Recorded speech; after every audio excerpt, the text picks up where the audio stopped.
The Packers on third down. Just 1 for 3 thus far. Here it's 3rd and 2. Operating from the gun, Rodgers. This will be caught at about the 6. And the Packers are going to have 1st and goal coming up as they're able to convert there on 3rd and 2. They're able to convert on 3rd down, and that sets up a 1st and goal. They'll try to run this one in.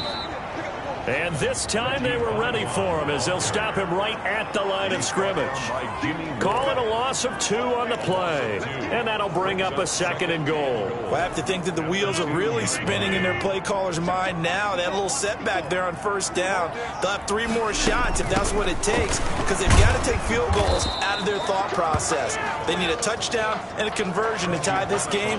What play calls does he have on that sheet? A lot of tired bodies on that field, but this is a big play. 3rd and goal. From the gun, Rodgers. Touchdown, Packers. Tyler Kroft, his 5th touchdown now on the year. And the Packers move back within a couple of the lead. No surprise there. 3rd and goal down here. That's where they're going to look for their tight end. Yeah, you want that big guy running his routes, because it doesn't matter who they cover him with. If it's another big guy, he might use his bulk against him. If it's a shorter defender, might go over the top. Either way, you tend to find a little bit of a mismatch in that area.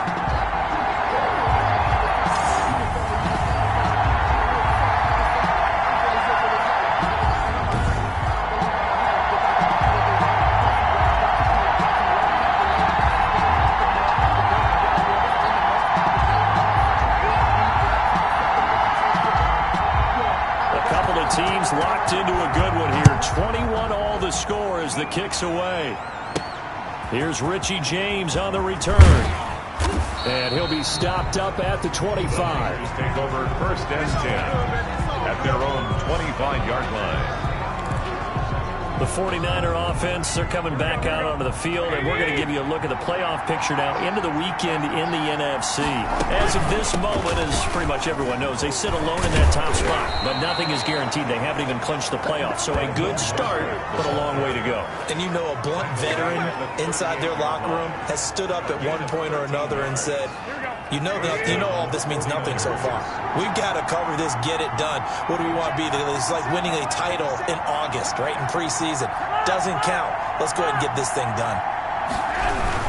Running game working. They'll stick with it on 1st down. It's a 6-yard pickup, and it gets him to 2nd and 4. A lot of running backs, a little bit of a disadvantage when you start talking MVP. Might not be the case this year. You think he's got a shot, don't you? I do. I think he's got more than a shot. But what he's going to need here down the stretch this late in the season, he needs that big closing game, that game that we're all going to reflect on and go, oh, my goodness, did he put up a number, let's say 200-plus? Completes it to the tight end, Kittle. And this is going to result in another 1st down as the tackle's made at the Packers' 44-yard line. 11 on the play. Some good games going on in the early window. This might be the best of the bunch. That's a staple of this offense. Drag route to the tight end. Yeah, he's unable to use his size to break off much more yardage after the catch, but still an effective gain nonetheless. Give him 3 on 1st down. It'll set up a 2nd and 7. At the Packers' 41-yard line. Again, they'll run it with Mostert. And maybe a measure of revenge there. He's had his way in this one, but this time they get him behind the line. This will be a loss of 3, and now a much tougher 3rd down looming. Well, that was one of the few times they've been able to contain him thus far. He's over 100 yards for the game, but he lost a bit off his total on that carry. An important play right here, 3rd and 10. And I would expect pressure here. And Kittle catching the slant. And this is going to result in another 1st down as the tackle's made at the Packers' 25-yard line. 18 yards, a big pickup there on 3rd down. And partner, in a tie game in the 4th quarter, you and I both know in the NFL, that's when you lean on your stars, and he came through with a nice catch right there.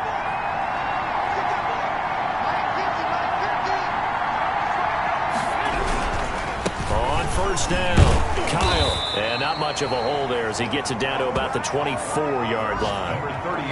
It'll be a gain of 2. And speaking of 2s, it'll take us to the 2-minute warning. 2 yards on the Getting down to the good stuff. All tied with 2 minutes remaining on EA Sports.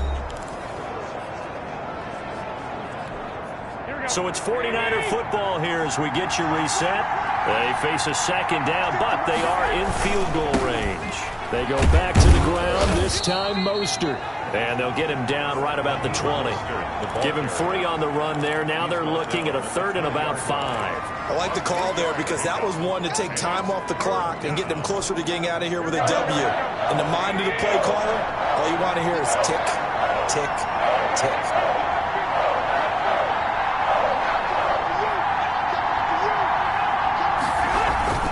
They'll stay on the ground with Mostert. And he had to get this down to the 15. He won't make it. He's a yard or 2 short. The Packers going to use one of their timeouts as they'll head to the sideline and talk over what to do next.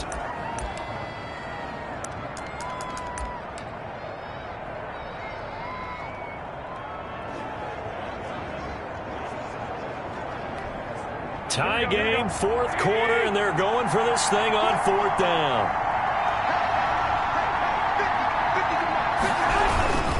They'll try it now with Mostert, and he'll have the first down, getting this one to the 14-yard line.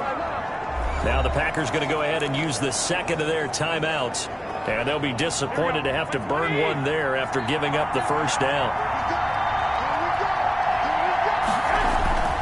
Garoppolo going to give to Mostert, and he'll fight his way down right around the 12. Now the Packers going to burn their 3rd and final timeout as they'll talk things over prior to this upcoming second down play.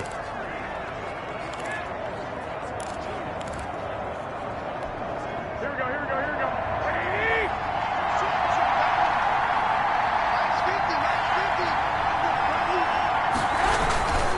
Mostert. And they corral him just a couple yards shy of the end zone. It's a 10-yard gain there to set him up 1st and goal. Clock's under a minute. Still plenty of time, partner. They have all 3 timeouts. That means they have plenty of options in their play calling and where they target on the field. They can throw it downfield, maybe even in the middle, and use their timeouts. Here's Mostert. And that's a touchdown as they've broken our tie here in the final minute of the 4th. I don't know how many more of these my heart can take, my man. I just don't know. Another big touchdown late in the game. They look like they're in control, but still, there's a chance. Block the extra point, go down and score, kick the extra point themselves. They can pull this one out. Yeah, but also on the sideline that just took the lead, you got to get your defense ready and the special teams unit for the kickoff coming up. Yeah, you're exactly right. Got to pull everyone together and make sure they're still focused and aren't already celebrating a win. And it's good. That makes it a 28-21 game. So that drive spans 13 plays. And it was capped off by a touchdown run from Raheem Mostert. Mitch Wishnowsky to kick off for San Francisco. Here is Wishnowsky to boot it away following the touchdown. That's fielded on the back line of the end zone. And with time a factor here late, he'll just take a knee and they'll put it out to the 25. So now Rodgers in the pack. Down 28-21, 25 seconds remaining. They've got to travel the full 75 yards, and time is obviously a huge factor here. 1st and 10.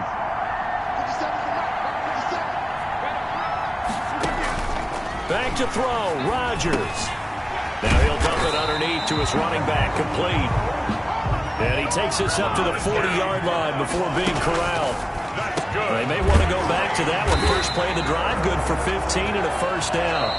And he'll be corralled out across midfield down to the 45. That's another gain of 15 on back-to-back plays.